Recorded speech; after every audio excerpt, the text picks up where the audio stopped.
안녕하세요. 갈대사연 극장입니다. 오늘의 사연 시작하기 앞서 구독, 좋아요 눌러주시면 재미있고 흥미로운 사연들 계속해서 보실 수 있습니다. 오늘의 사연 시작하겠습니다. 레디 액션. 야, 사람도 늙으면 변해야지. 맨날 똑같은 반찬이냐? 그래. 나도 좀 변해보려고. 당신 밥 말고 이젠 내 인생 좀 차려보려고. 경기도 부천시 원미구 심곡동 낡은 다세대 주택 301호 주방. 해질녘 특유의 습하고 눅진한 냄새가 좁은 창문으로 들어오는 석양빛과 섞여 공기 중에 맴돌았다. 바깥은 아직 초여름의 열기가 채 가시지 않았지만 이 집 안주인 장미옥 57세의 평생 매일 똑같은 시간에 차려낸 밥상 앞에는 이미 서늘한 겨울의 냉기가 감돌고 있었다. 밥상 위에는 검은 콩밥, 시원하게 끓인 콩나물국, 그리고 언제나처럼 익숙한 반찬 4가지가 놓여 있었다. 열무김치, 멸치볶음, 어묵볶음, 그리고 돼지고기 김치찜. 남편 최병수 60세가 유독 좋아하는 김치찜은 미옥이 평생 가장 잘했고 또 가장 지겨워했던 메뉴였다. 휴. 미옥은 젓가락을 들지 않고 깊은 한숨부터 내쉬었다. 맞은편에 앉은 병수는 이미 콩나물국을 크게 들이켜고 있었다. 버스 회사 정비공으로 평생을 살다가 퇴직하고 이제는 근처 부천역 앞 상가 주차 관리 일을 설렁설렁 나가는 그는 밥상 앞에서의 태도만큼은 예전 돈 벌어오는 가장 시절 그대로였다. 야, 사람도 늙으면 변해야지. 맨날 똑같은 반찬이냐?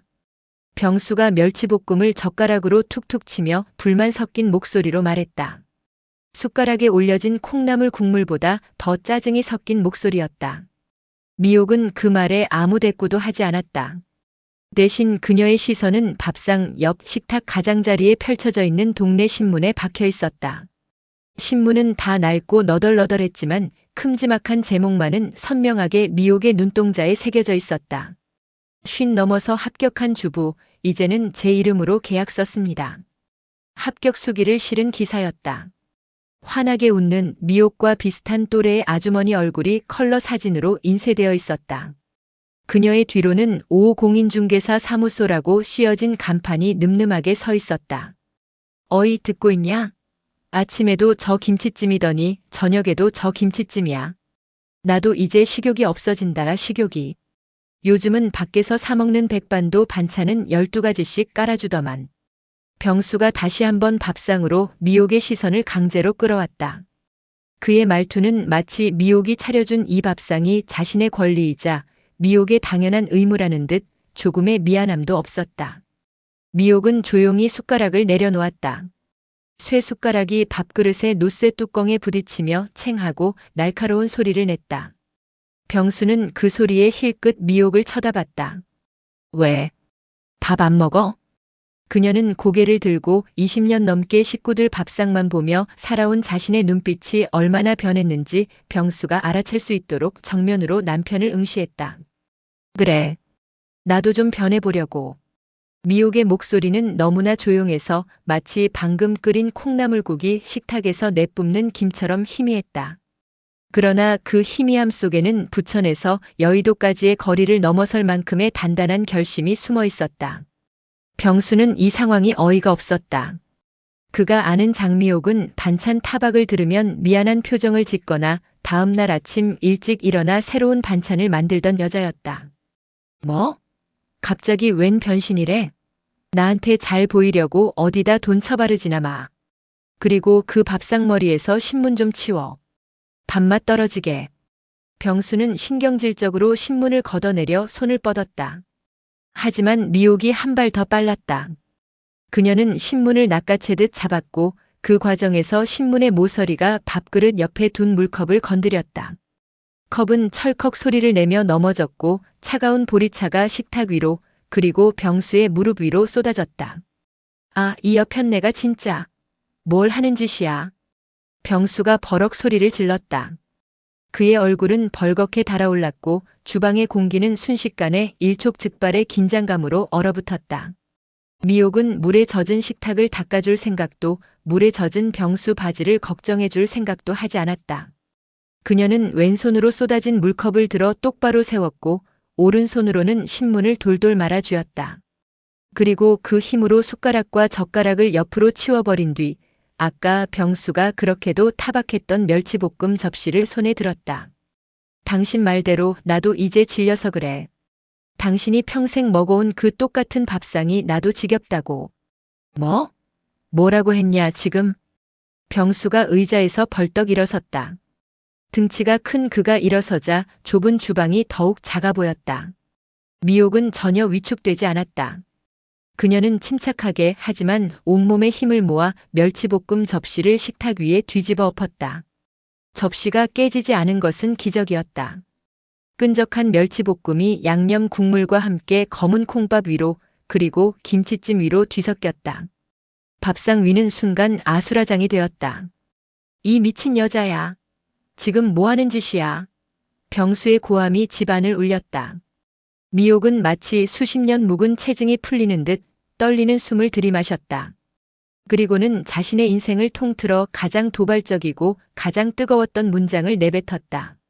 당신 밥 말고 이젠 내 인생 좀 차려보려고. 그녀는 그 말을 끝으로 더 이상 그 자리에 머물지 않았다. 병수의 넉나간 얼굴을 뒤로하고 말아쥐었던 동네 신문과 늘 장바구니를 챙기던 낡은 천가방만을 챙겨 현관으로 향했다. 어딜 가? 장미옥, 이리 와. 이 밥상 어떻게 할 거야? 병수가 뒤에서 으르렁거렸지만 미옥은 이미 운동화 끈을 묶고 있었다. 현관문을 열기 직전 그녀는 문틈으로 마지막 말을 던졌다. 이 밥상 치우는 것도 이젠 당신 몫이 돼야지. 오늘 장은 안 봐. 당신이 먹고 싶은 거 있으면 당신 돈으로 사서 당신이 해먹어. 문이 닫혔다. 낡은 방화문이 닫히는 소리는 마치 미옥이 27년간 짊어지고 있던 삶의 문을 닫아버리는 소리처럼 묵직하고도 단호했다. 미옥은 부천시청역 근처를 지나는 버스를 타고 7호선 전철역으로 향했다. 해가 완전히 지고 어둠이 내리기 시작했다. 평소 같으면 버스나 지하철을 탈 일이 있다면 그건 시어머니 병문안이나 멀리 사는 친정 형제들을 만나러 갈 때뿐이었다. 그녀에게 외출이란 늘 가족을 위한 목적이 붙어 있었다. 하지만 지금 그녀의 손에 든 것은 생선 대신 돌돌 말린 신문이었고 목적지는 마트 대신 여의도였다. 7호선 전철을 탔다. 가산 디지털 단지를 지나고 대리역을 지났다. 저녁 시간이라 퇴근하는 직장인들로 객실은 북적였다. 미옥은 구석에 서서 가방을 끌어안고 닫힌 눈처럼 깜깜한 창밖을 바라보았다. 창문에는 미옥의 얼굴이 흐릿하게 비쳤다. 주름이 자글자글했지만 이상하게도 눈빛만은 살아있었다. 평소에 밥 잘하는 미옥이의 순종적이고 피곤한 눈빛이 아니었다. 마치 처음으로 세상의 빛을 보는 아기처럼, 아니, 정확히는 자신이 무엇을 원하는지 막 깨달은 여자의 떨리는 눈빛이었다. 미옥은 가방에서 아까 식탁 위에서 낚아챈 신문을 조심스럽게 꺼냈다. 돌돌 말렸던 신문을 펴자 기사 속 환하게 웃는 아주머니의 얼굴이 다시 나타났다. 인터뷰 내용 발췌. 평생 남편 옷 다려입히고 시집살이하고 살았지만 어느 날 문득 깨달았어요. 내 이름으로 된 건 이 아파트 등기부등본에 병기된 배우자 이름뿐이구나. 그래서 시작했습니다. 늦었다고 생각했지만 지금 아니면 안 될 것 같았어요. 미옥은 그 아주머니의 말 한마디 한마디가 마치 자신의 가슴을 후벼 파는 듯 했다. 내 이름으로 된 월급 봉투 한 번 못 받아봤다는 현실이 숨이 막힐 듯한 압박감으로 다가왔다. 배우자 장미옥이 아닌 오직 장미옥으로 살고 싶다는 갈망. 그 갈망은 평생 억눌려왔던 가장 원초적인 욕구였다. 지하철은 영등포구청역을 지나 당산역을 향해 달리고 있었다. 미옥은 문득 딸 최다연이 학창시절에 써준 생일 카드를 떠올렸다. 엄마, 늘 우리 밥 해줘서 고마워. 근데 엄마 꿈은 뭐야? 나중에 엄마 이름으로 된 멋진 가게 차려줄게. 그때는 그저 대수롭지 않게 넘겼던 말이었다. 하지만 지금 그 말이 그녀의 심장을 다시 뛰게 만들었다. 가게는 아니더라도 내 이름이 당당히 새겨진 무언가를 갖고 싶었다. 전철이 9호선으로 갈아탈 수 있는 당산역에 도착했다. 수많은 인파 속에서 미옥은 잠시 길을 잃을 뻔했다. 그녀는 사람들 틈에 섞여 9호선 급행열차를 기다렸다. 급행열차는 빠르고 서울의 핵심을 관통했다.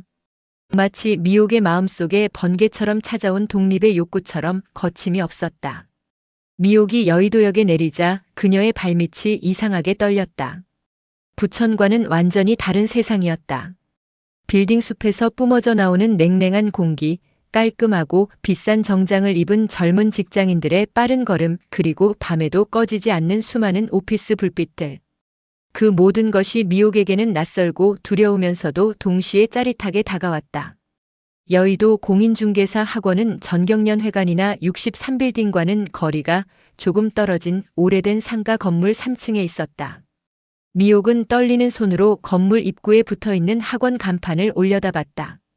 한선정 공인중개사 학원 인생 2막, 나만의 자격증으로 시작하세요. 간판의 문구가 마치 자신을 향해 직접적으로 말을 거는 듯 했다. 미옥은 엘리베이터 대신 비상계단을 택했다. 3층까지 올라가는 계단을 밟으면서 그녀는 자신이 이 계단을 오르는 것이 단순히 3층을 오르는 것이 아니란 자신의 인생을 수직 상승시키려는 노력이라는 것을 직감적으로 깨달았다. 계단 끝에서 학원 문 앞까지 걸어갔다. 투명한 유리문 안으로는 중년의 남녀들이 책상에 앉아 칠판을 바라보고 있었다. 강사가 열정적으로 무언가를 설명하고 있었고 사람들은 숙연한 분위기 속에서 노트 필기에 집중하고 있었다. 미옥은 유리문 앞에 서서 숨을 골랐다. 그녀의 심장 박동 소리가 귀에 들릴 듯 크게 울렸다. 여기까지 왔어. 장미옥. 여기까지. 그녀는 가방에서 신문을 다시 꺼내 기사 속 아주머니의 웃는 얼굴과 학원의 간판을 번갈아 쳐다봤다. 그리고는 결심했다는 듯 신문을 품에 단단히 안고 문고리를 잡았다. 똑똑. 미옥이 조심스럽게 문을 두드리자 강의실 맨 뒤편에 앉아있던 중년의 여직원 한 명이 돌아봤다. 그녀는 미옥에게 손짓으로 잠시만 기다리라는 신호를 보냈다. 미옥은 학원 복도에 우두커니 서 있었다. 마치 교실 문 밖에서 벌을 서는 초등학생처럼 어색하고 불안했지만 뒤돌아보고 싶지는 않았다. 그녀의 눈은 여전히 강의실 안을 향하고 있었다. 그때 강의를 듣던 한 아주머니가 고개를 들어 미옥을 발견했다. 그 아주머니는 미옥과 눈이 마주치자 묘한 연대감의 눈빛을 보내며 살짝 고개를 끄덕였다. 미옥은 자신도 모르게 그 아주머니에게 희미한 미소를 돌려주었다. 나만 이런 게 아니구나. 그 순간 27년간 밥상머리에서 들었던 온갖 타박과 무시가 이 차가운 여의도 빌딩 숲의 불빛 아래에서 희미해지는 것을 느꼈다. 잠시 후 수업이 쉬는 시간임을 알리는 종이 울렸다. 강의실 문이 열리고 미옥과 눈을 마주쳤던 아주머니를 포함해 몇몇 사람들이 미옥에게 다가왔다. 새로 오신 분이신가 봐요. 동네 학원인가 해서 오셨어요? 여긴 좀 멀죠? 그 아주머니가 친근하게 말을 걸었다. 미옥은 쭈뼛거리며 대답했다. 아, 네. 저 부천에서 왔어요. 동네 신문 보고. 어머, 부천이면 꽤 먼데. 대단하시다. 늦었다고 생각할 때가 제일 빠른 때라니까요. 이 말. 이 낯선 아주머니의 친근한 격려가 미옥의 가슴을 뜨겁게 달궜다. 그녀는 이곳에 오기로 한 자신의 선택이 틀리지 않았음을 확신했다. 그때 강의를 하던 강사가 미옥에게 다가왔다. 깔끔한 세미 정장 차림에 머리를 단정하게 올린 그녀는 바로 이 학원의 한선정 원장이었다. 어서 오세요. 등록하러 오셨죠? 저녁 수업 끝나가는데 다음 주부터 시작하시겠어요? 한선정 원장은 미옥의 나이와 떨리는 표정을 보면서도 전혀 의아해하거나 얕잡아 보지 않았다. 오히려 깊은 이해와 격려의 눈빛으로 미옥을 바라봤다. 그 눈빛은 마치 나도 당신과 똑같은 삶을 살았고 이 문을 열고 새로운 세상을 봤다고 말하는 듯 했다. 네, 저 공인중개사 공부 좀 해보려고요. 미옥의 목소리는 여전히 떨렸지만 더 이상 주저함은 없었다. 그녀는 가방을 열어 지갑을 꺼냈다. 이 돈은 그녀가 지난 몇 년간 남편 몰래 모아둔 비상금이었다. 병수의 눈치를 보며 혹은 손 큰 미옥이라는 칭찬을 들으며 아끼고 아껴서 모은 오직 자신만을 위한 종잣돈이었다. 미옥이 지갑을 여는 순간 그녀는 문득 오늘 저녁 밥상에 엎질러진 멸치볶음 접시와 텅 비어있을 부천집 주방을 떠올렸다. 그리고 그 주방에서 홀로 서 있을 병수의 멍한 표정을.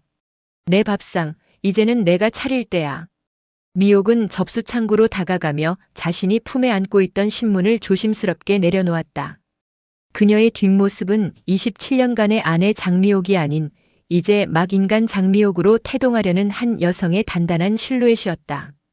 그 실루엣 위로 여의도의 차가운 네온 사인이 새로운 삶의 깃발처럼 펄럭이고 있었다. 미옥이 여의도 공인중개사 학원 접수 창구 앞에 섰을 때 숨 쉬는 방식부터 달라졌다. 밥 짓는 김에 익숙해진 폐가 이 낯선 도시의 차가운 빌딩 공기를 빨아들였다. 접수 직원은 미옥보다 훨씬 젊은 깔끔한 정장 차림의 여성이었다. 학생 성함이 어떻게 되세요? 직원의 평이한 질문에 미옥은 순간 멈칫했다. 학생. 이 호칭이 낯설었다. 지난 수십 년간 그녀를 부르는 호칭은 병수 씨 와이프, 은철 엄마, 다연 엄마 그리고 미옥이 정도였다. 장 여사는 시어머니 호칭이었고 사모님은 남의 이야기였다. 최안이 장미옥입니다. 자신도 모르게 남편의 성을 뗄 뻔했다. 하지만 미옥은 강하게 자신의 성을 내뱉었다. 장미옥. 오직 세 글자. 그 순간 묘하게 가슴이 뜨거워졌다. 마치 평생 남의 이름으로 살다가 이제야 처음으로 자신의 명패를 받아든 기분이었다. 장미옥님. 기본서 패키지로 등록하시면 되고 동영상 강의도 함께 제공됩니다. 혹시 공인중개사 시험 경험이 있으신가요? 아니요. 처음입니다. 그러시군요. 그럼 1차, 2차 동시 응시로 등록 도와드릴게요. 이제 시작이시니 서두르셔야 합니다. 미옥은 떨리는 손으로 카드를 내밀었다. 이 돈은 몇 년간 병수가 용돈 대신 주머니에 넣어준 잔돈을 모으고 명절 때 시댁에서 받은 품삯과 같은 돈을 모아서 만든 그녀의 자유계약금이었다. 직원이 카드를 긁는 소리가 마치 미옥의 낡은 삶에 마침표를 찍는 소리처럼 경쾌하게 들렸다. 등록을 마친 미옥에게 한선정 원장이 다가왔다. 장미옥 언니 환영해요. 나도 50 넘어서 시작했어요. 언니랑 똑같은 전업주부였지. 나 때는 부엌에서 책 보고 밥 태워 먹기 일쑤였는데 요즘은 독한 사람이 이깁니다. 밥 짓는 열정 반이반만 공부에 쏟아봐요. 그럼 무조건 붙어요. 한 원장의 말은 미옥의 마음속 깊은 곳을 건드렸다. 밥 짓는 열정. 그녀는 평생을 그 열정으로 살았다. 그 열정을 이제 자신에게 돌릴 수 있다는 사실이 눈물겹도록 기뻤다. 다음 날부터 미옥의 일상은 180도 바뀌었다. 아침 일찍 일어나 병수의 식사를 준비하는 것은 여전했지만 그 위에 정성을 쏟지는 않았다. 밥, 김치, 그리고 전날 남은 반찬 몇 가지. 그것으로 끝이었다. 어이, 밥상이 이게 뭐야?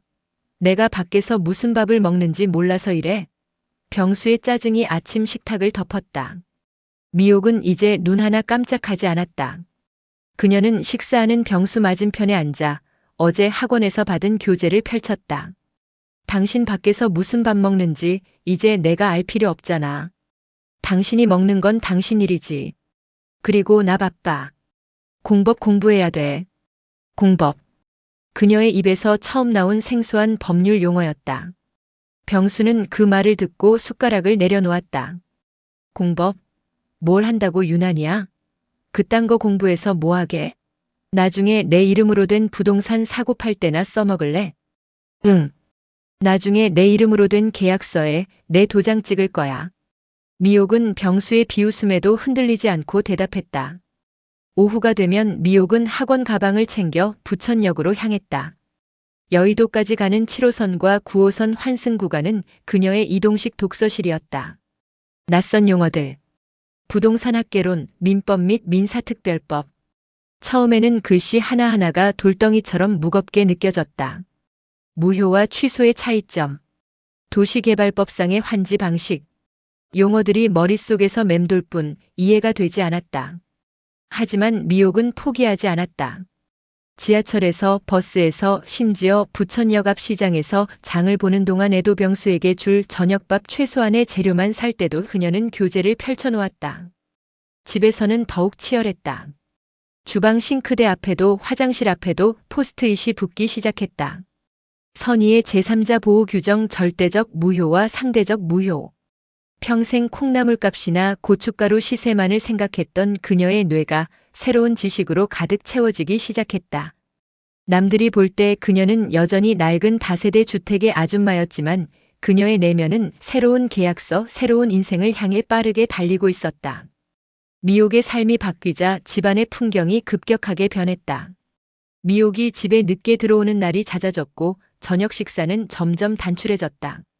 퇴직 후 집에서 미옥의 밥상만 바라보던 병수는 불안해지기 시작했다. 요즘 당신 대체 어디 싸돌아다니는 거야? 이 나이에 설마 딴 남자라도 생긴 거냐? 어느 날 저녁 병수는 미옥이 집에 들어서자마자 노골적인 의심을 던졌다. 미옥은 가방을 내려놓으며 대꾸했다. 남자? 내가 당신 밥 해줄 시간에 딴 남자 만날 시간이 어디 있겠어. 당신도 남자지만 나한테는 지금 민법이 더 중요해. 민법? 그게 뭔데 밥보다 중요해? 사람과 사람 사이의 관계, 법으로 배우는 거라고 생각하면 돼. 당신과 나의 관계도 결국 계약인데 난 그 계약을 이제 해지하고 싶어진 거지. 미옥의 단단한 대답에 병수는 말문이 막혔다. 그는 화를 낼 뿐 미옥이 진짜 무엇을 하는지, 왜 변했는지 이해하려고 하지 않았다. 그에게 장미옥은 언제나 밥을 차려주는 도구였을 뿐 자신의 인생이 있는 사람이 아니었다. 아들 최은철이 주말에 부모님 댁에 들렀다. 여의도의 작은 증권사에 다니는 그는 늘 바쁘다는 핑계로 엄마의 고생을 외면해왔다. 그는 무뚝뚝한 아버지와 닮은 외형을 가졌지만 최근 결혼한 아내가 시어머니가 차려준 밥상을 보며 힘들어하는 모습을 보면서 엄마의 삶을 처음으로 다른 눈으로 보기 시작했다. 집에 들어선 은철은 식탁 위에서 낯선 풍경을 발견했다. 밥상 위에는 반찬 대신 두꺼운 공인중개사 교재와 형광펜으로 칠해진 요약 노트가 펼쳐져 있었다. 노트에는 작은 글씨로 도시 및 주거 환경 정비법 같은 생소한 단어들이 가득했다. 어머니, 이게 뭐예요? 은철이 물었다. 미옥은 주방에서 설거지를 하다가 돌아봤다. 응. 공부 시작했어.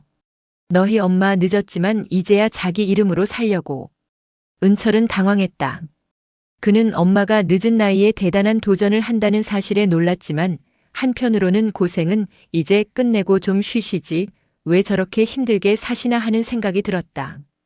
그는 바쁘다는 핑계로 더 깊게 묻지 않고 커피 한 잔을 마신 뒤 서둘러 집을 나섰다. 반면 딸 최다연의 반응은 전혀 달랐다.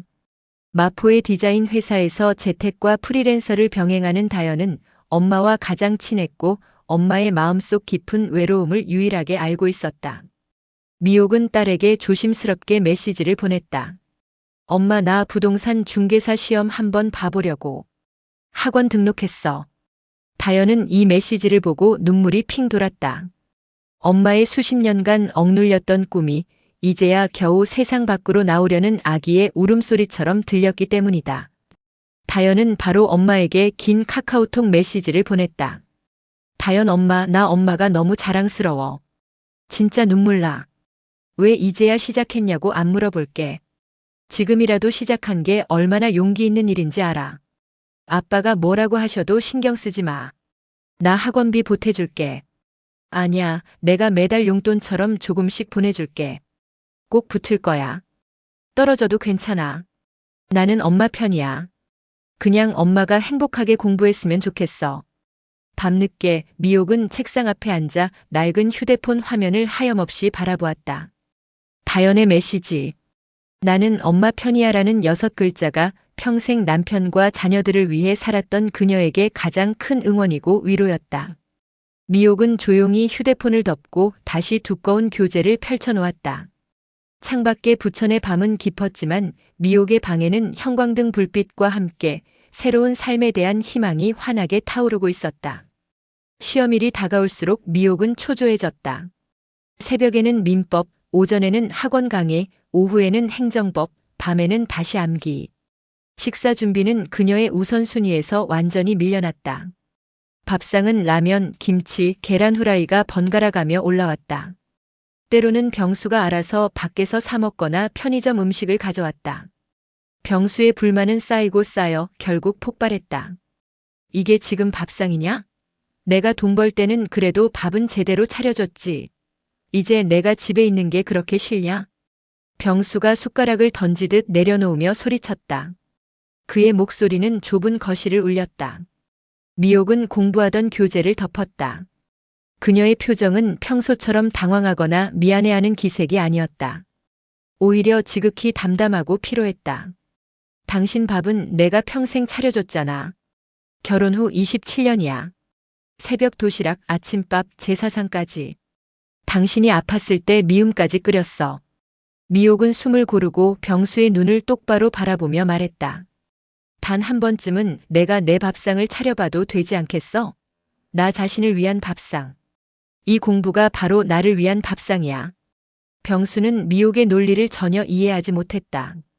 그의 머릿속에는 오직 아내는 밥을 차려줘야 한다는 오랜 습관과 가부장적 권위만이 가득했다. 여자가 무슨 놈의 공부냐? 집구석 잘 지키고 남편 뒷바라지 잘하는 게 여자 할 일 아니야? 결국 너는 집이랑 나 버리겠다는 소리냐? 병수의 말은 결국 미옥의 핵심을 찔렀다. 미옥은 이혼을 결심하기 전까지는 이 공부가 단지 도전일 뿐이라고 자신을 속여왔다.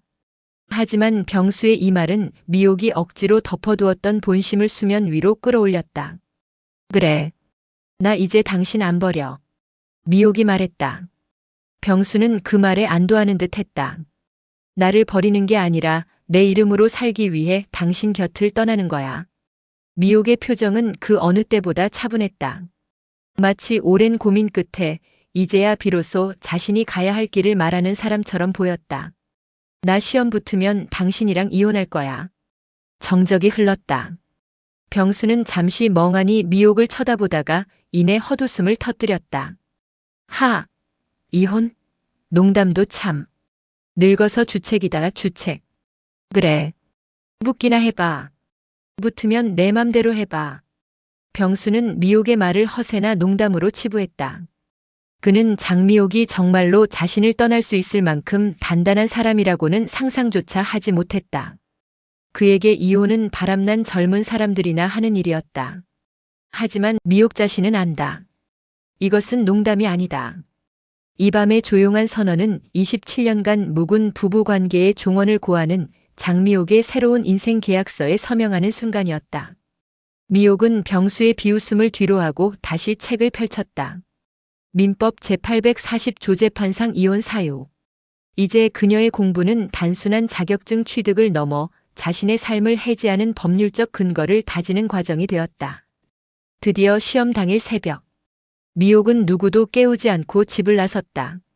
평소 같으면 병수와 은철의 아침밥을 차리느라 분주했을 새벽 시간, 그녀는 조용히 화장대 거울을 보며 단정하게 옷을 입었다. 가방 속에는 신분증, 수험표 그리고 딸 다연이 선물해준 작은 도장이 들어있었다. 시험장은 용산구에 위치한 공업고등학교였다. 부천에서 용산까지 새벽 첫 지하철을 타고 가는 길은 낯설었지만 이상하게 설렜다. 전철 안에는 미옥과 같은 수험생들로 가득했다. 젊은이들 사이에서 그녀의 쉰을 훌쩍 넘긴 얼굴이 어색하면서도 나도 이들처럼 경쟁하고 도전하는 사람이다라는 자부심을 느끼게 했다.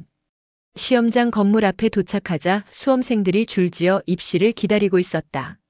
미옥은 그들의 굳은 표정 속에서 묘한 동질감을 느꼈다. 모두가 절실했다. 시험장 책상 위에 자리를 잡았다.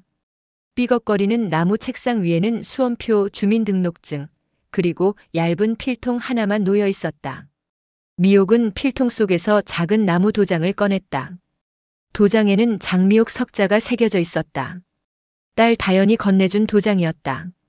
엄마, 나중에 엄마 이름으로만 된 계약서 쓸 때 찍어. 아빠 성 말고 우리 엄마 이름 3글자로. 미옥은 도장을 손에 쥐고 가슴에 숨겼다. 시험을 망치면 이 도장을 쓸 기회조차 영원히 오지 않을 것만 같았다. 그녀의 인생이 이 시험지 위에 놓여 있었다. 1교시 민법 및 부동산 학개론. 종이 울리자 미옥은 온 신경을 문제에 집중했다. 교재를 펼쳐놓고 부천 주방 싱크대 앞에서 혹은 7호선 지하철 안에서 외웠던 구절들이 머릿속에서 춤추듯 떠올랐다. 통정 허위 표시의 무효는 선의의 제3자에게 대항할 수 없다. 화폐의 시간 가치를 고려한 현금 흐름 할인법. 손은 땀으로 축축했지만 펜은 멈추지 않았다. 1교시를 마치고 2교시 공법과 공시세법을 치르는 동안 미옥은 마치 27년 동안 밥상 차리던 습관처럼 쉴 틈 없이 문제를 풀어나갔다. 그녀의 몸은 지쳤지만 정신력만큼은 그 어느 때보다 단단했다. 시험이 모두 끝났다. 미옥은 마지막까지 펜을 놓지 않고 답안지를 제출했다. 시험장을 나오는 발걸음은 솜털처럼 가벼웠다. 홀가분함과 동시에 엄청난 불안감이 밀려왔다. 미옥은 지하철에 앉아 조심스럽게 핸드폰을 켜고 학원 홈페이지에 접속했다. 가채점 서비스 창이 떴다. 손은 떨리고 눈은 흐릿했다. 숨이 턱 막혔다. 그녀는 학원에서 배운 대로 자신이 적은 답과 정답을 하나씩 대조해 나가기 시작했다. 하나, 둘, 셋. 1차 과목은 아슬아슬하게 통과할 것 같았다. 하지만 2차 과목, 특히 난이도가 높았던 공법에서 자꾸만 빨간 줄이 그어졌다. 제발, 제발. 마지막 공법 점수를 확인한 순간 미옥의 손에서 핸드폰이 미끄러져 바닥에 떨어졌다. 화면에는 그녀의 공법 점수가 떴다. 합격 커트라인에 아슬아슬하게 미달하는 점수였다. 미옥의 눈동자는 공허하게 흔들렸다. 27년의 희망이 이 차가운 지하철 바닥에 깨진 핸드폰 화면처럼 산산조각 나는 듯 했다. 며칠 후 미옥은 다시 여의도 학원을 찾았다. 핸드폰 가채점 결과는 충격적이었지만 그녀는 마지막까지 공식 발표를 확인해야만 했다. 학원 복도에는 합격자 발표를 기다리는 수험생들의 긴장감이 가득했다. 오전 9시 정각. 학원 게시판에 합격자 명단이 붙었다. 사람들의 탄성과 한숨이 뒤섞였다. 미옥은 떨리는 걸음으로 게시판으로 다가갔다. 명단은 작고 빽빽한 글씨로 채워져 있었다. 그녀는 자신의 이름을 찾기 위해 손가락으로 한 줄씩 짚어 내려갔다. 김철수, 박영희, 이수정. 가장 아래 거의 포기하려던 순간 그녀의 이름이 눈에 들어왔다. 장미옥 합격. 미옥은 그 자리에서 움직일 수가 없었다. 눈앞이 흐릿했다. 핸드폰으로 본 가채점에서는 불합격이었던 공법 점수가 다른 과목의 고득점으로 인해 평균 점수 커트라인을 1점 차로 통과했던 것이다. 그때 학원 복도에서 지켜보던 한선정 원장이 미옥에게 다가왔다. 원장은 미옥의 어깨를 감싸 안았다. 언니, 붙었어. 내가 뭘 했어. 끝까지 버티는 사람이 이긴다니까. 미옥은 그제야 눈물을 쏟아냈다. 그 눈물은 기쁨이기도 했지만 27년간 밥상머리에서 삭혀왔던 모든 서름과 분노가 한꺼번에 터져나오는 해방의 눈물이었다. 집에 돌아온 미옥은 합격증을 숨겼다. 그리고 그날 저녁 평소와 다르게 밥 대신 떡과 과일을 상에 올려놓았다. 찹쌀떡과 인절미. 병수는 의아해했고 은철과 다연도 엄마의 행동을 주시했다. 온 가족이 모인 자리. 미옥은 심호흡을 한 뒤 조용하지만 단단한 목소리로 말했다. 나 시험 붙었어. 공인중개사 자격증 땄다. 병수는 찹쌀떡을 집다가 멈칫했다. 어쭈. 진짜 붙었네. 그래, 대단하다. 자랑스럽다. 이제 됐지? 그만 유난 떨고 내일부터 밥은 제대로 차려라. 그는 여전히 미옥의 도전을 가볍게 여겼다. 미옥은 병수의 말을 무시했다. 그녀의 눈은 병수를 넘어 아들과 딸을 향하고 있었다. 그리고 나 이제 당신 아내 말고 나로 살 거야. 정적이 다시 찾아왔다. 병수는 이번에도 웃어넘기려 했지만 미옥의 단호한 눈빛과 떡과 과일만 놓인 밥상 앞에서 분위기가 심상치 않음을 직감했다. 뭐? 이 여편네가 진짜 미쳤나? 병수가 소리치자 다연이 먼저 나섰다. 다연은 이미 엄마의 마음을 알고 있었다. 아빠, 엄마한테 욕하지 마. 엄마 이혼하고 싶으면 해. 나는 엄마 편 할게. 엄마가 아빠랑 살면서 행복하지 않다는 거 나도 다 봤어. 다연의 지지는 병수에게 엄청난 충격이었다. 그는 딸이 자신보다 엄마 편을 들 거라곤 생각하지 못했다. 그때 무뚝뚝하던 은철도 천천히 하지만 단단하게 입을 열었다. 아버지, 엄마 인생도 한 번은 존중해줘야죠. 저희 어렸을 때도 아니고 이제 와서 엄마가 아빠 밥 차려주는 노예도 아니잖아요. 엄마가 자기 이름으로 살고 싶다는데 그게 그렇게 잘못된 거예요? 아들과 딸의 동시 공격에 병수는 망치로 맞은 듯 멍해졌다. 그는 평생 자신의 권위 아래에 있을 것이라 믿었던 가족들이 일제히 자신을 등지고 선 상황에 직면했다. 장미옥은 그들의 시선 속에서 마지막 통보를 던졌다. 나 다음 주에 변호사 만나러 갈 거야. 당신 좋은 말로 끝내자. 나한테 남은 인생은 27년이 아니라 내 이름 3글자 장미옥이야. 병수는 혼자 남겨진 부엌에서 텅 빈 상을 멀뚱히 바라보았다. 찹쌀떡 봉지, 과일 접시, 그리고 온기 없는 그 공간.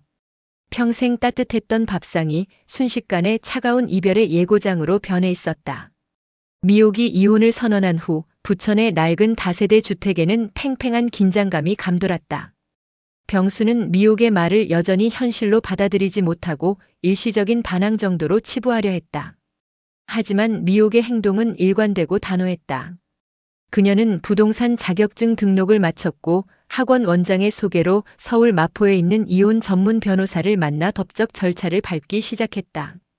며칠 후 미옥은 병수에게 이혼 조정 서류를 내밀었다. 당신 정말 이래야겠냐? 병수는 서류를 쥐고 손을 떨었다. 그의 눈에는 분노보다는 당혹감과 일종의 공포가 서려 있었다. 이혼은 젊은 사람들의 드라마 속 이야기일 뿐 자신과는 상관없는 먼 일이라 생각했는데 이제 그 차가운 법률 용어가 쓰인 서류가 그의 손을 태우고 있었다.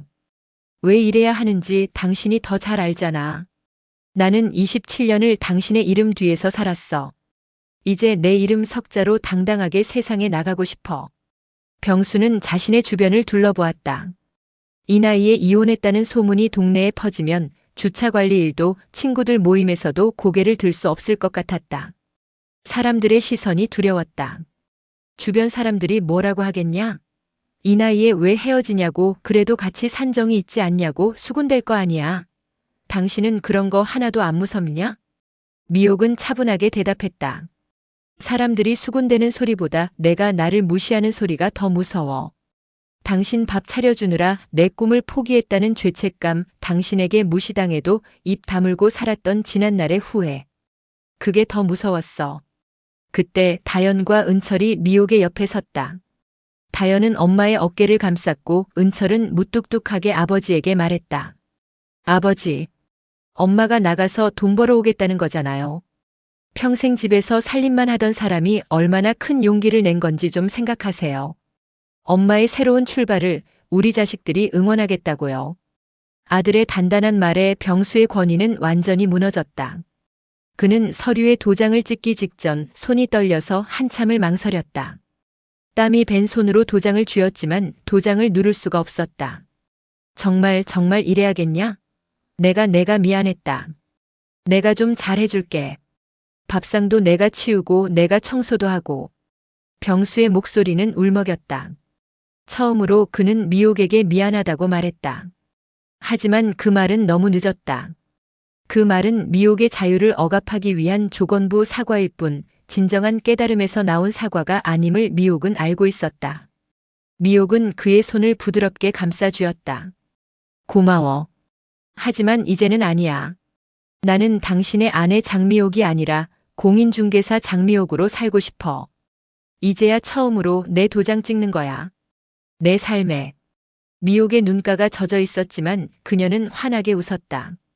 병수는 결국 체념했다.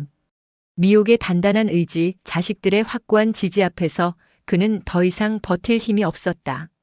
병수는 조용히 서류 위에 도장을 찍었다. 최병수. 27년 결혼 생활의 마침표가 흐릿한 인주와 함께 서류 위에 찍혔다.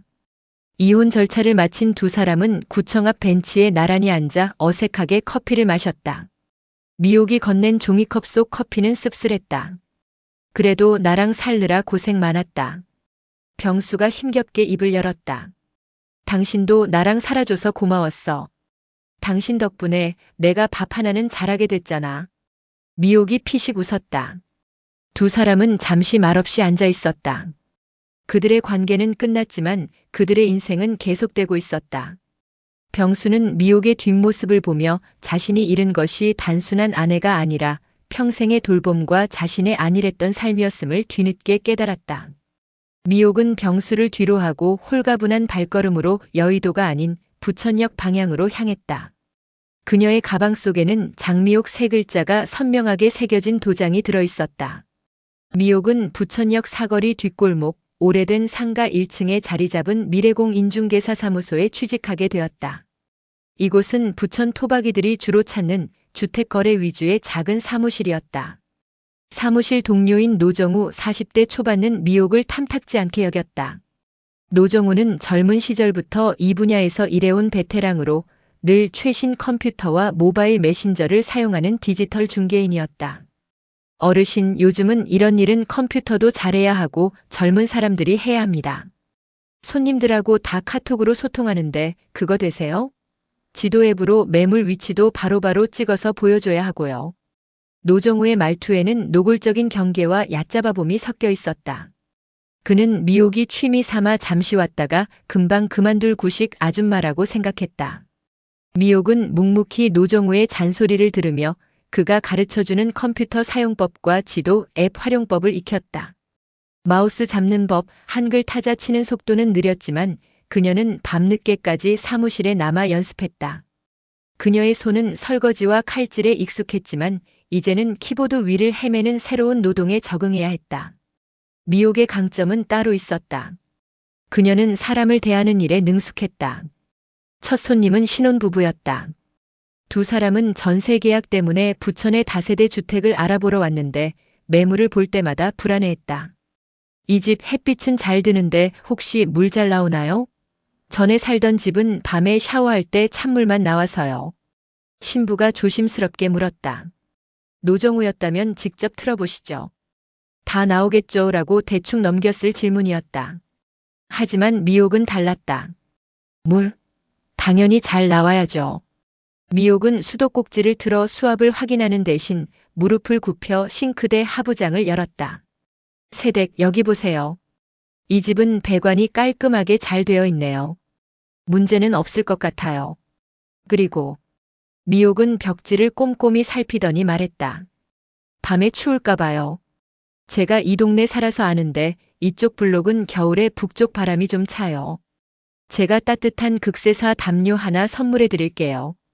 혹시라도 추우면 꼭 연락하세요. 신혼부부는 감동했다. 그들이 원했던 것은 단순한 집이 아니라 따뜻하고 안전한 보금자리였다. 미옥의 이 섬세하고 인간적인 접근은 노정우의 딱딱한 법률기술 기반 중개 방식과는 완전히 달랐다. 마침내 첫 계약이 성사되었다. 세입자 부부가 도장을 찍고 나가면서 미옥의 손을 잡았다. 아줌마 이제는 소장님과 설명을 제일 잘해줘서 믿음이 갔어요. 특히 이 동네 사정을 꿰고 있는 점이 정말 좋았어요. 담요 약속 잊지 마세요. 사무실이 조용해진 뒤 노정우는 미옥에게 다가왔다. 미옥 씨, 대단합니다. 저는 그저 법이랑 권리 관계만 설명했는데 손님들은 정을 찾네요. 제가 한 수 배웠습니다. 노정우는 미옥을 얕보던 태도를 완전히 버렸다. 그는 이제 미옥을 어르신 대신 미옥 씨라고 불렀다. 미옥은 계약서를 정리하며 조용히 웃었다. 그녀는 책상 서랍에서 딸이 준 장미옥 도장을 꺼냈다. 그리고는 아무도 없는 사무실에서 혼자 종이에 도장을 찍어보았다. 장미옥. 또렷하게 찍힌 자신의 이름 석자. 평생 남편 도시락통에 싸준 김치찜 양념이 아니라 성공적인 계약의 인주 냄새가 손끝에 묻어났다. 미옥은 도장을 보고 웃다가 이내 뭉클한 감정에 눈물을 닦았다. 그녀는 이제 배우자 최병수의 아내가 아니라 미래공 인중개사사무소 장미옥이었다. 미옥이 떠난 뒤 부천 다세대 주택에는 진짜 아무도 없었다. 아들 은철은 결혼 후 독립했고 딸 다연은 종종 들렀지만 이제 엄마를 따라 나섰다. 병수는 홀로 남겨졌다. 처음 며칠은 괜찮았다. 그는 부천역 근처 분식집에서 제육볶음을 사 먹거나 편의점에서 컵라면으로 끼니를 때웠다. 밥쯤이야 사 먹으면 그만이지라고 생각했다. 하지만 일주일이 지나자 집은 쓰레기장으로 변했다. 밥솥은 텅 비었고 냉장고 속 반찬통에는 곰팡이가 피기 시작했다. 주방 싱크대에는 설거지 거리가 산처럼 쌓였다. 퇴직 후 집에만 있던 그는 평생 미옥이 해온 집안일의 양과 노력을 단 한 번도 상상해 본 적이 없었다. 어느 날 아침 병수는 어지럼증을 느끼고 병원을 찾았다. 혈압이 많이 높으시네요. 평소 식습관이 불규칙하고 짜게 드시는 것 같아요. 집에서 싱겁게 끓인 국 위주로 집밥 드세요. 의사의 말에 병수는 충격에 빠졌다. 집밥. 그에게 집밥은 미옥이 마법처럼 차려주던 당연한 것이었다. 이제 그 집밥을 차려줄 사람은 세상에 없었다. 결국 병수는 요리 학원 문을 두드렸다. 장소는 집에서 가까운 중동의 작은 문화센터였다. 강의명은 퇴직 남성을 위한 기초 한식 요리반. 수강생들은 대부분 미옥 또래의 아주머니들이었고 병수는 그들 사이에 섞여 가장 서툰 학생이었다. 그는 어색하게 앞치마를 두르고 생전 처음 칼을 잡았다. 칼질은 서툴렀고 양파는 듬성듬성 썰렸으며 마늘은 잘게 다져지지 않았다. 아이고 수강생님. 손 조심하세요. 그러다 손 나가요. 강사가 걱정스럽게 말했다. 병수는 김치찌개 실습 중 두부를 썰다가 자신도 모르게 중얼거렸다. 우리 집사람은 이런 거 눈 감고도 했는데. 옆자리 아주머니가 픽 웃었다. 아니, 집사람이 해준 밥은 그냥 하늘에서 떨어진 밥인 줄 아셨어요? 이 두부 써는 것도 수십 년 내공이 쌓여야 하는 거예요. 이제라도 배우시니 다행이네. 요리 학원을 마친 병수는 집에 돌아와서는 곧장 유튜브를 켰다. 미옥이 있을 때는 뉴스나 주식 채널만 봤지만 이제 그의 검색 기록은 온통 초간단 청소법, 묵은 때 제거 혼밥용 국물 요리로 채워졌다. 그는 미옥이 평생 써온 세제와 수세미의 존재를 이제야 깨달았다. 어느 날 저녁 병수는 학원에서 배운 대로 혼자 김치찌개를 끓여 식탁에 올려놓았다. 푹 익은 김치와 돼지고기, 그리고 어설프게 썬 두부. 국물은 미옥이 끓여준 것보다 훨씬 짜고 텁텁했지만 병수는 숟가락을 들었다.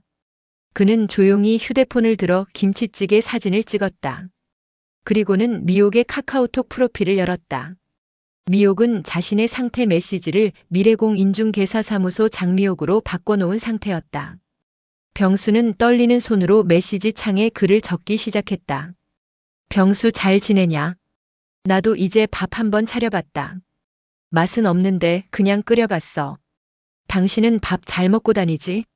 병수는 전송 버튼을 누를까 말까 손가락이 떨리는 것을 느꼈다. 이 메시지를 보내는 순간 그는 미옥에게 자신의 나약함과 뒤늦은 후회를 인정하는 셈이었다. 하지만 한편으로는 그녀가 이 차가운 세상 속에서 혼자 잘 지내고 있는지 한 번쯤은 확인하고 싶었다. 결국 병수는 전송 버튼을 누르지 못하고 조용히 창을 닫았다. 그는 냄비 속 김치찌개를 바라보며 미옥이 그토록 원했던 내 이름으로 사는 삶의 무게와 자신이 그 무게를 무시했던 지난 세월을 비로소 깨달았다. 홀로 남은 부천의 주방에서 서툰 요리사 최병수는 늦은 성숙의 과정을 밟고 있었다. 시간은 1년 반 정도 흘렀다. 계절은 미옥이 처음 이혼을 선언했던 그 여름을 지나 두 번째 겨울의 문턱을 넘고 있었다. 미옥은 이제 장 소장님이라 불리며 부천역 인근에서 꽤 유명한 중개인이 되었다. 미옥의 사무실은 이전의 미래공 인중개사사무소 건물을 그대로 사용했지만 분위기는 완전히 달라졌다. 딸 다연이 엄마의 독립을 응원하며 사무실 인테리어와 간판 디자인을 맡아줬다. 낡은 상가 사무실은 통유리창과 따뜻한 우드톤의 깔끔하고 세련된 공간으로 변모했고 간판에는 장미옥 공인중개사 사무소라는 이름이 큼지막하게 새겨졌다. 엄마, 요즘 사람들은 복덕방 같은데 안 가. 엄마만의 감성이 있어야지. 이 간판, 내가 엄마의 장과 옥처럼 오래도록 빛나라고 디자인한 거야. 다연은 사무실 오픈날 미옥에게 큰 꽃다발과 함께 말했다. 미옥의 사무실 벽에는 여러 장의 감사 쪽지가 붙어 있었다. 대부분 미옥의 섬세한 배려와 꼼꼼한 중개에 감동한 손님들이 남긴 것이었다. 그녀의 방식은 확실히 성공적이었다. 그녀는 돈벌이보다 사람의 사정을 먼저 헤아렸고 그 진심이 통했다. 어느 날 오후 은철이 깔끔한 증권사 유니폼을 입고 사무실에 들렀다. 어머니, 커피 한 잔 드릴게요. 요즘 일 많으시죠? 은철은 미옥의 사무실에서 커피를 내리고 낡은 장부 정리를 도왔다.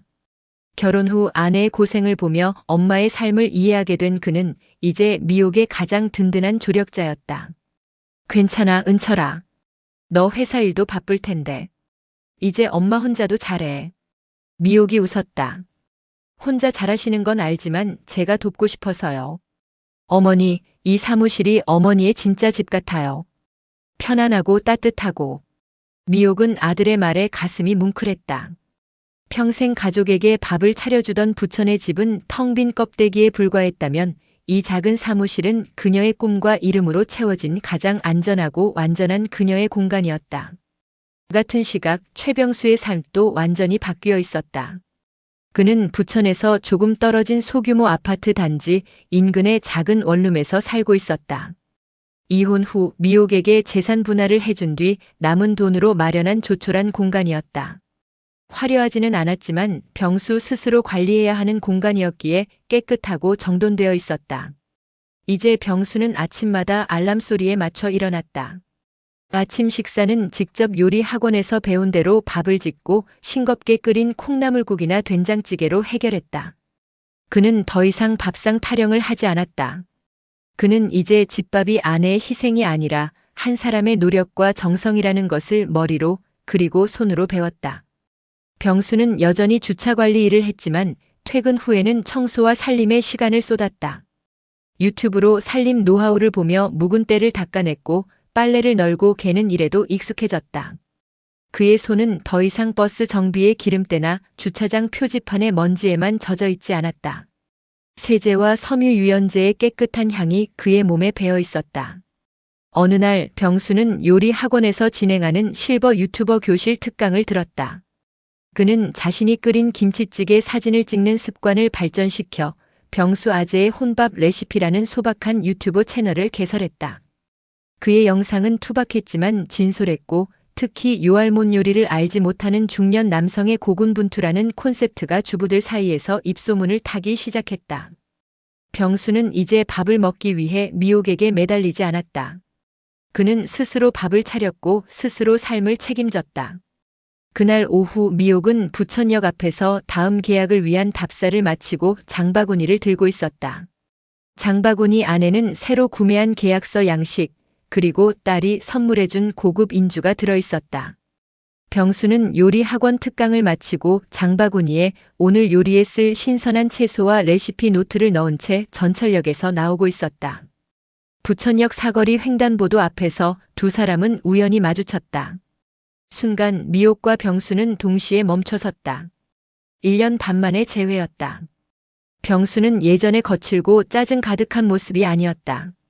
살이 조금 빠지고 얼굴에는 세월의 흔적과 함께 스스로 삶을 꾸려가는 사람 특유의 단단함이 엿보였다. 오랜만이네. 얼굴 좋아졌네. 병수가 먼저 입을 열었다. 그의 목소리는 예전처럼 으르렁거리지 않고 낮고 차분했다. 당신도 옛날보다 얼굴이 훨씬 괜찮아졌어. 인생의 짐을 조금 내려놓은 얼굴이랄까. 미옥이 피식 웃었다. 둘은 잠시 말없이 서 있었다. 서로의 모습이 낯설면서도 어딘가 모르게 편안했다.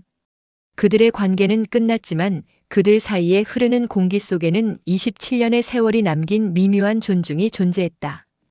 병수가 미옥의 장바구니를 쳐다봤다. 깔끔하게 정리된 계약서와 인주가 보였다. 일은 잘 돼가? 장 소장님이라고 부른다던데. 응. 당신이 걱정해준 덕분에. 매일 계약서에 내 도장 찍느라 정신없어. 당신은 밥은 잘 해먹고. 보다시피. 나도 이제 요리 유튜브까지 하는 몸이야. 짜지 않게 건강하게 잘 먹고 있어. 김치찌개는 이제 당신만큼 끓일 수 있어. 병수가 자신의 장바구니를 보여줬다. 그 안에는 신선한 두부와 무청, 그리고 요리 학원 교재가 들어있었다. 두 사람은 각자의 손에 들린 장바구니를 바라봤다. 하나에는 계약서와 도장, 즉 경제적 독립과 직업적 자아가 담겨 있었다. 다른 하나에는 채소와 요리 교재, 즉 가사 노동의 학습과 생활인으로서의 책임이 담겨 있었다. 미옥은 옅은 미소를 지으며 병수에게 말했다. 그래. 다행이다. 앞으로도 건강하게 잘 지내. 당신도 성공했으면 좋겠어. 당신의 장미옥 공인중개사 사무소. 두 사람은 그 말을 끝으로 서로에게 고개를 끄덕였다. 그리고는 각자 다른 방향으로 발걸음을 옮겼다. 미옥은 자신의 사무실이 있는 동쪽으로, 병수는 자신의 작은 원룸이 있는 서쪽으로. 그들이 몇 걸음 떼었을 때 병수는 문득 뒤를 돌아봤다. 미옥 역시 동시에 뒤를 돌아보고 있었다. 두 사람의 시선이 아주 짧게 그러나 깊게 교차했다. 그 시선 속에는 후회, 미련 혹은 질투 같은 감정은 없었다. 대신 서로의 새로운 삶에 대한 진정한 인정과 지지가 담겨 있었다. 미옥은 환하게 웃으며 가볍게 손을 흔들었다. 병수도 미소를 지으며 고개를 끄덕였다. 그리고 다시 각자의 방향으로 걸어갔다. 이제야 진짜 각자의 이름으로 사는 것 같았다. 사연 잘 들으셨나요? 구독, 좋아요, 알림 설정 해주시면 저에게 큰 힘이 됩니다. 늘 행복하세요.